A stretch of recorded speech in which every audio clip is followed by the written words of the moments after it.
What's up, y'all? Appreciate y'all for tuning in. And once again, it's Isaiah Olave. Got another high school breakdown from Mount Miguel High School for 2025 season.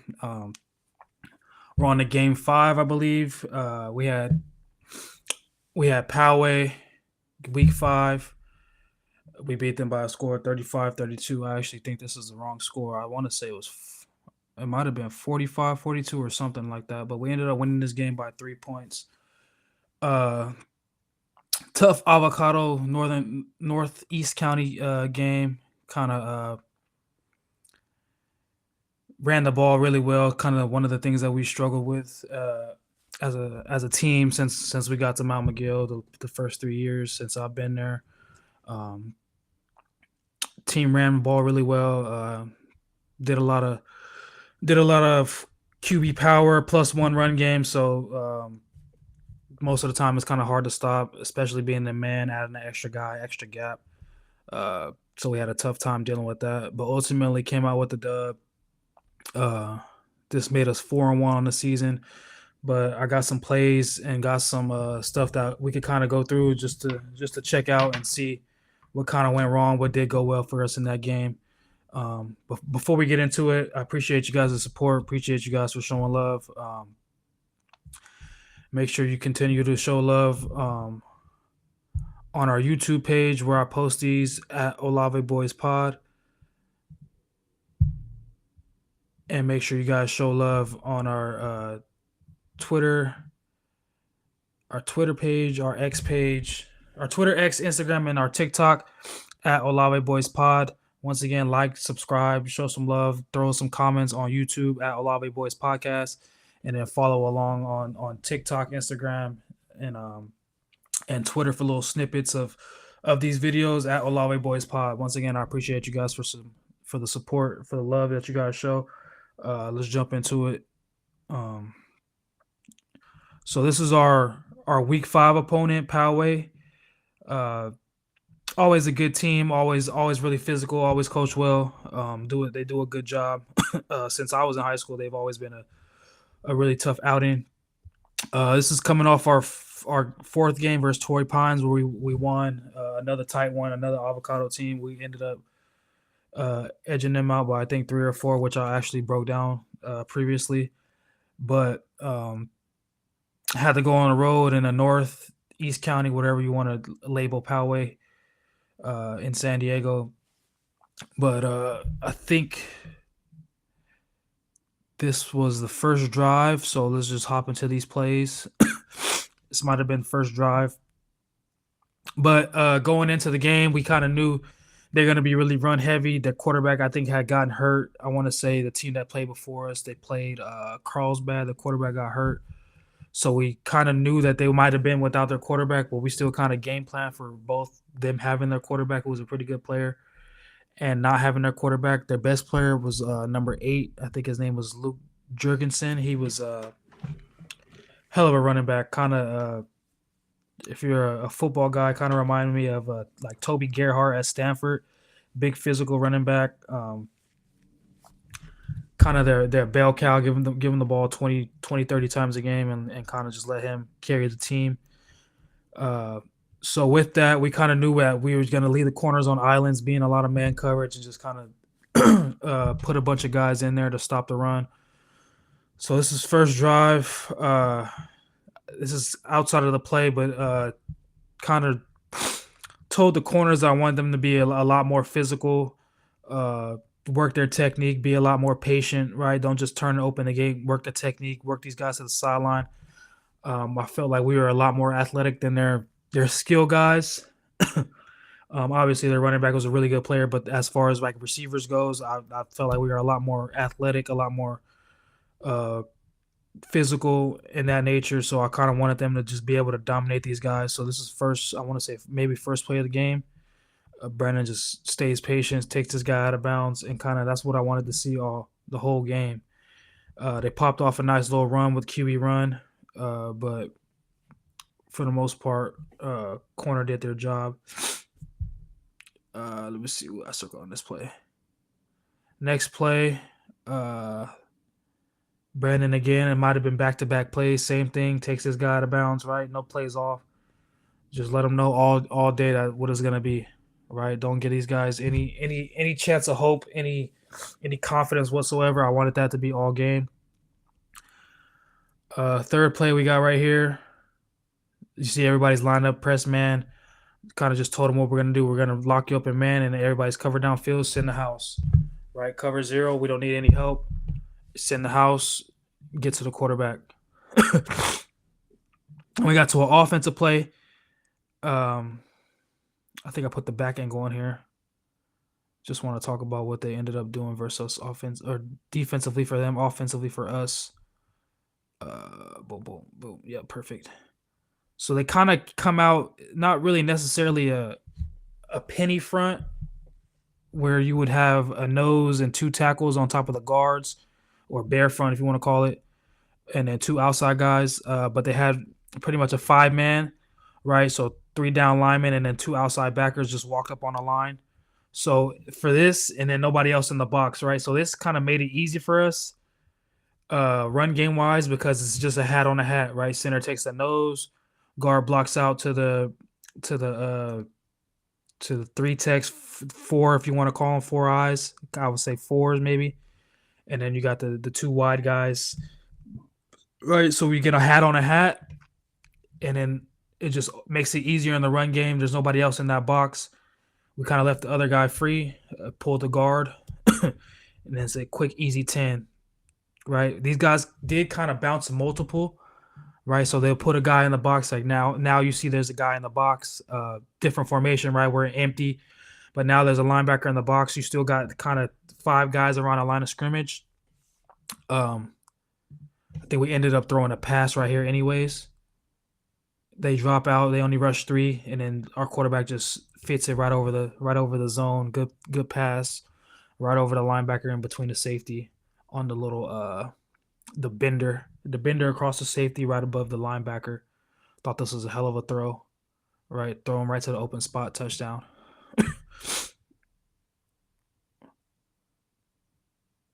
Boom. So I think right here, this play, I think this is where we got in a little bit of trouble. Like I said, plus 1 run game. I don't really remember if they completed a pass, but really just all run game this whole game, pretty much. But no safety deep is kind of like you gotta be in your gap, you gotta do your job, right? So this outside linebacker to the right, where is the block arrow is. Ideally, we would want him to kind of come squeeze that down a little bit tighter. He works a little bit upfield too much, right? You want to meet that block and shrink that gap. Oh, got cut off. Let's rewind it. Yep. Boom. So he want to come meet that block and shrink that gap. Is it going to work? So comes upfield a little too much. And then number 8 does a good job. He tightens it down. If that linebacker meets that block and shrinks that gap, right, he's pushing it back to the middle linebackers that are flowing. Instead, he pushes up a little too far upfield. Those linebackers kind of get caught up in the wash inside, and that running back just takes off for the races, right? Got guys missing tackles and stuff. We eventually get them down with some hustle by the D-line, but right, sometimes you're not going to be able to make the play. Sometimes you got to help the homies out. So that's a good example of just doing your job, shrinking down that gap, and letting it flow to your homies that are coming from the inside, right? The linebackers coming from the inside. We shrink that gap down. It should be an easy play at the line of scrimmage for little to no gain and not a 50-yard run into the red zone. So just a little coaching point. Let's see what we got next. So they did a good job of, they knew we were in zero coverage, man coverage. For the most part, we're in zero, but we went a little bit of cover 1. I think we're in cover 1 right here. So they started motioning to get even another gap and just having our corner kind of flow with the motion. So we made an adjustment. We had the safety kind of just eyeing the quarterback and following ball. So we ended up, it's technically a cover 1. So on this motion, when it happens, We ended up rocking and rolling, what they call it in like the NFL terms. I like to call it spin. You just spin a guy back and the other guy spins down. Rock and roll, spin, kind of the same concept or the same confidence, just different terminology. But this receiver goes in motion. This corner will go back to the safety position, and then this safety will roll down onto that receiver that's going in motion, and now that becomes his man, right? So we're just switching responsibilities. Ideally, now that corner will end up having a quarterback or just flow with the ball deep middle. Um, and then that safety will be able to roll down with leverage, just in case they want to do a fly sweep or a bubble or whatever. Our corner instead of our corner chasing from the other side of the field where he's out leveraged and that guy will have the sideline. Now our safety could roll down and meet him and have better leverage on this fly motion. I think they ended up going quarterback counter. Nope, quarterback false read, quarterback counter, but we ended up stuffing it in the backfield. But our safeties did their job of, rocking and rolling. They went counter to the field, boom, quarterback pull, and then our linebacker does a good job of reading it. We got here. So 1st and 10, they go under center. Let's see. They actually throw a pass, right? Our linebacker ends up with bad eyes. They're like I said, they're running the ball the whole game. So they kind of lulled us to sleep in the run game. See if I can wind it a little bit.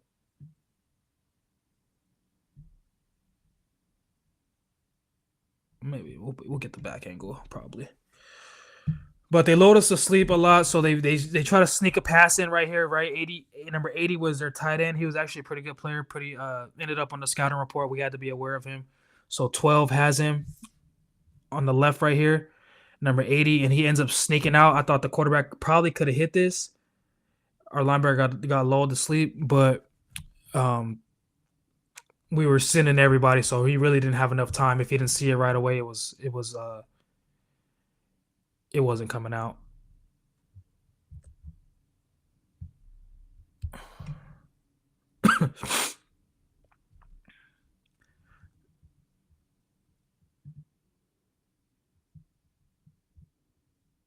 Just going to this play, I thought this was a hell of a look, right? They go counter each way with a false pull, and then they come counter back to the field.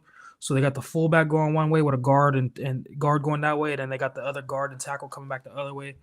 So this is just a false read, hell of a look. Corner Brandon he makes it cut back. Ideally, you would want him to make that tackle, but he does his job, makes it cut back, and flows it right to the linebacker. Want to see him make that tackle, kind of come in with his head up a little more, put his pads on him, but does his job for the most part. And flows it back to the homies coming from the inside out. This is another play I think Brandon has right here. They go QB lead, and then boom, takes his legs out, causes a forced fumble. Got up a little hyped, right? But QB lead to the boundary, not a lot of space. Our corner's right there, right? He just comes up, makes the tackle, boom, pops the ball out. The ball ended up going out of bounds, but thought that was a hell of a play. Got to show the O-line some love, right? Our Boise State bound tackle, Sua, does a good job right there, and pass pro gives our quarterback enough time to air one out, a deep touchdown to Brandon. Boom, airs it out. Brandon goes and gets it. It's like, 85-yard touchdown. Put us up 2 scores, but hell of a pass pro by Sua right here on the left at the left tackle, right? Protects the inside. He comes back with the counter spin, stays in front of him, gives our quarterback a nice pocket to throw that bomb. Touchdown. Everybody celebrate.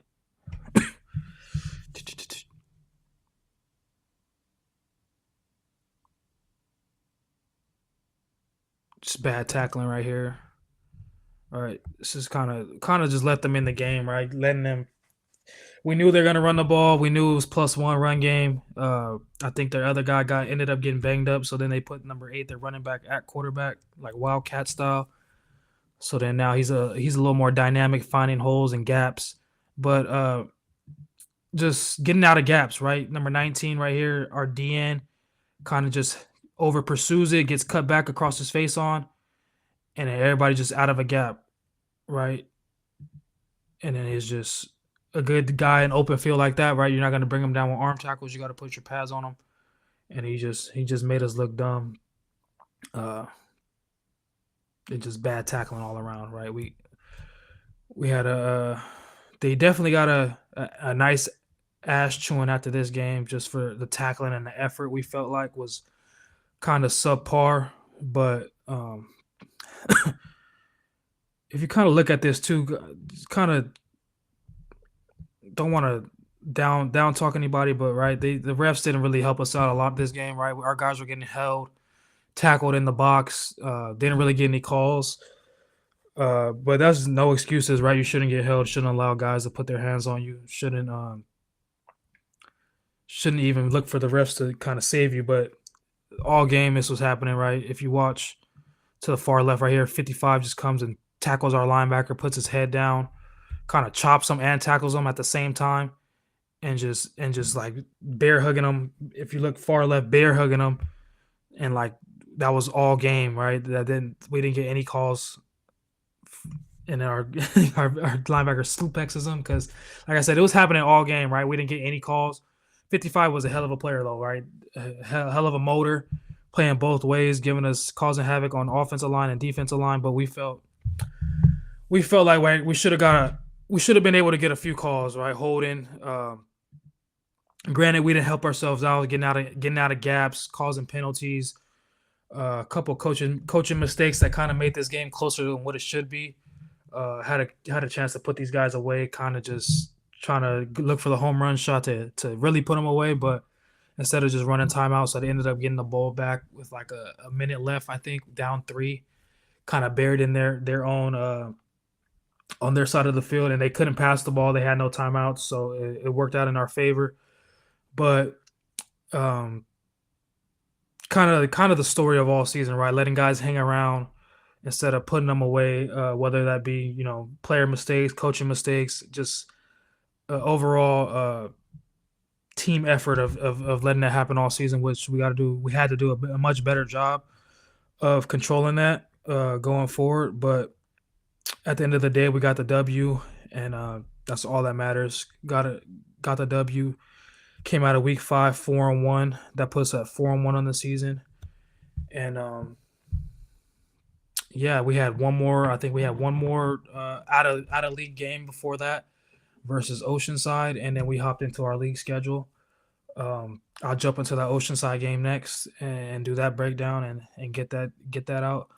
But that wraps it up for our week 5 opponent versus Poway. Just a few plays that I wanted to go through, show what we could have improved on, what we felt like the mistakes were, versus also showing some good plays that we felt like went on throughout the game, and highlight some of the good for the players. But I appreciate you guys for tuning in once again. If you check out that ticker below, it has the pages to our YouTube Olave Boys podcast, where I drop all this content, all the game breakdowns, and then content of some sports content with my brothers and stuff like that. So make sure you guys like, subscribe, go show some comments when I post this video, and then follow along on TikTok, Instagram, and X at Olave Boys Pod. I throw a few shorts around there, and make sure you guys just show some love, and I appreciate the support and all that stuff. Check out the ticker below if you need to find us. Once again, Olave Boys Podcast on YouTube, and then Twitter/X, Instagram, and TikTok, Olave Boys Pod. Appreciate you guys for tuning in once again.